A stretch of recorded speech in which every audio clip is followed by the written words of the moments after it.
عزت نہیں کرتے، اپنے والد کے ساتھ اونچی آواز میں بات کرتے ہی وہ شخص ہے جو ہمارے لیے دن رات محنت کرتا ہے، مزدوری کرتا ہے، روپیے پیسے کما کر لاتا ہے، ہماری ہر ضرورتوں کو پوری کرتا ہے۔ سامنے ایک بہترین تقریر سنانے کے لیے محمد مزمل تنویر شیخ کو آواز دو تاکہ وہ مائک پر تشریف لائیں اور آپ کے سامنے اپنی پیاری آواز میں تقریر بیان کریں۔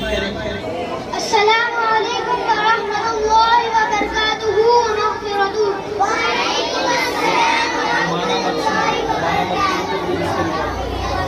نحمده ونصلي على رسوله الكريم، أما بعد، فأعوذ بالله من الشيطان الرجيم، بسم الله الرحمن الرحيم، لا تعبدون إلا الله وبالوالدين إحسانا، صدق الله العظيم۔ خطبے کے بعد میں نے جس آیت کریمہ کی تلاوت کا شرف حاصل کیا ہے، اس سے پہلے کہ اس کے تعلق سے کچھ عرض کروں، آئیے ہم اور آپ ایک مرتبہ مل کر درود پاک پڑھیں، صلی اللہ علی محمد صلی اللہ علیہ وسلم۔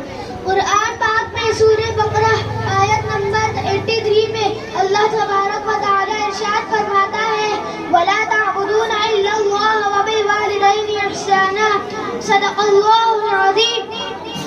ترجمہ: اللہ کے سوا کسی کی عبادت نہ کرو اور اپنے ماں باپ کے ساتھ حسن سلوک کرو۔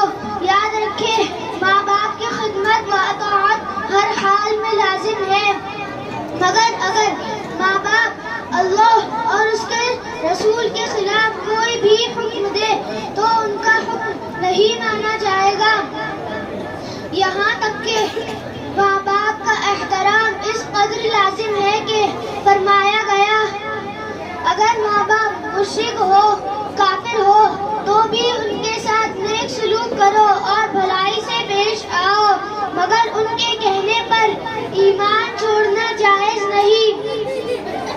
جیسا کہ ہم اور آپ جانتے ہیں، ہمیں مدرسے میں ایک کتاب پڑھائی جاتی ہے، سننے بنیاد، اس میں ہمیں ایک حدیث پاک یاد کرائی گئی ہے کہ ماں کے قدموں کے نیچے جنت ہے، ماں کی عظمت و رفعت کا کوئی جواب نہیں۔ آج آئیے میں آپ کو مختصر انداز میں والد کی فضیلت کے تعلق سے چند باتیں پیش کرتا ہوں۔ والد جس کا تصور ہی ایک محفوظ پناہ گاہ کی طرح ہے، والد جس کا سایہ جب ہوتا ہے تب اولاد خود کو محفوظ تصور کرتی ہے۔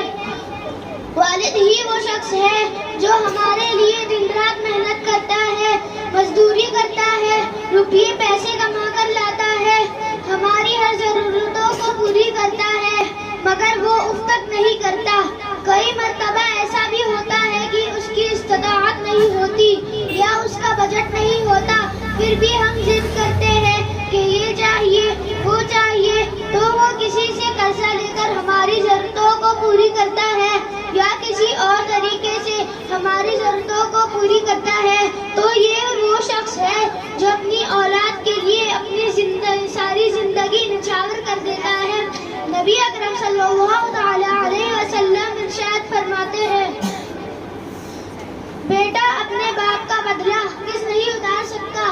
یاد رکھے، بدقسمت ہے وہ اولاد جو اپنے والد کی عزت نہیں کرتے، اپنے والد کے ساتھ اونچی آواز میں بات کرتے ہیں۔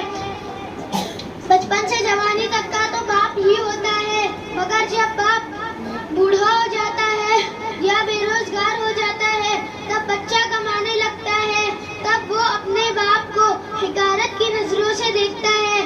یاد رکھے، ایسا بیٹا بد نصیب ہے۔ نبی اکرم صلی اللہ تعالی علیہ وسلم نے ارشاد فرمایا، رسوا ہوا رسوا ہوا رسوا ہوا وہ شخص جس نے اپنے والد کو بڑھاپے کی حالت میں پایا اور پھر جنت میں نہ داخل ہوا۔ بڑھاپا عمر کا ایک ایسا حصہ ہے جس میں جسمانی طاقت جواب دے دیتی ہے اور اس وقت اولاد کے سہارے کی بہت ضرورت ہوتی ہے تاکہ بڑھاپے کے دن آسانی سے گزر جائے۔ جو اولاد اپنے والدین کی خدمت کرتے ہیں، اللہ تعالیٰ ان پر جنت واجب کر دیتا ہے۔ یہ آج میں آپ کو حدیث پاک سنا کر یہاں سے رخصت ہو جاؤں گا۔ نبی اکرم صلی اللہ تعالی علیہ وسلم نے ارشاد فرمایا، والد جنت کے بہترین دروازوں میں سے ایک ہے، اب تو چاہے تو اس دروازے کی حفاظت کرے اور چاہے تو کھو دے۔ باپ کا رشتہ بھی ماں سے کم نہیں ہوتا، باپ کا رشتہ بھی ماں سے کم نہیں ہوتا، باپ کے ہوتے ہوئے بھی کوئی غم نہیں ہوتا، باپ کے ہوتے ہوئے کوئی غم نہیں ہوتا۔ باپ سایہ ہے، باپ دکھوں کی ڈھال ہے، باپ سایہ ہے، باپ دکھوں کی ڈھال ہے، باپ کے بغیر یہ زندگی نڈھال ہے، باپ کے بغیر یہ زندگی نڈھال ہے۔ باپ کے دم سے ہے یہ خوشیاں زمانے کی، باپ کے دم سے ہے یہ خوشیاں زمانے کی، باپ نہیں ہوتا تو جگہ نہیں ملتی سر چھپانے کی، باپ نہیں ہو تو جگہ نہیں ملتی سر چھپانے کی۔ اللہ تبارک و تعالیٰ کی بارگاہ میں دعا ہے، اللہ تبارک و تعالیٰ ہمارے ماں باپ کا سایہ ہم پر ہمیشہ دراز رکھے، ہمارے ماں باپ کی عمر میں برکت اور صحت کی تندرستی بھی عطا فرمائے، ہمیں اپنے ماں باپ کا فرما بردار بنے۔ وآخر دعوانا الحمدللہ رب العالمین۔ السلام علیکم ورحمۃ اللہ وبرکاتہ۔ ماشاءاللہ بہت اچھا بہت اچھا۔